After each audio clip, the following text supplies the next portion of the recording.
It began quietly, like most of Karen's schemes, her eyes darting across the property, scanning for anything she could claim as a violation. This time, her attention fell on my crops. She had taken to roaming our land, plucking tomatoes, cucumbers, and other produce under the pretense of enforcing community standards. We had endured petty thefts before, but this incident was different. She had her sights on our prized ghost peppers, notorious for their fiery heat. Karen's intrusion started innocently enough, at least from her perspective. She stepped over the fence, gloved hands ready to pilfer. My wife, who had been observing from the porch, remained calm. We had anticipated her next move and prepared accordingly. Hidden among the pepper plants were several of our hottest ghost peppers, the kind that could bring tears to even seasoned chili enthusiasts. Karen approached the patch with her usual confidence, snatching the peppers without hesitation. The moment she took a bite or even handled them, the consequences became immediate and unmistakable.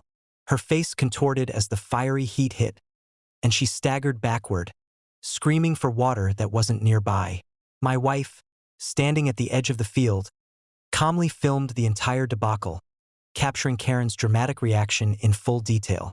Instead of retreating quietly, Karen attempted to argue, claiming the peppers were poisonous or unsafe, as if that justified her theft. But her words were drowned out by her own coughing and flailing. Neighbors who had come to observe the escalating situation could hardly contain their laughter, watching the self-proclaimed enforcer brought low by her own greed. Karen's panic only worsened when my wife stepped in with a simple solution. "You should probably leave before this gets worse." But Karen, stubborn as ever, insisted on staying, clutching her burning mouth and waving her arms. It was clear that she had underestimated both the peppers and our readiness to defend the property in unconventional ways.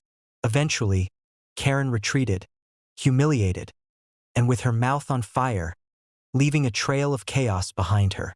Her attempted theft had turned into a public spectacle of her own making, further cementing her reputation for overreach and ineptitude.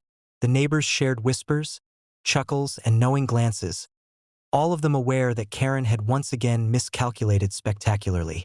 Even after she fled, the repercussions didn't end. The footage from my wife's camera circulated quietly among our community and local authorities, a clear record of Karen's trespassing and theft.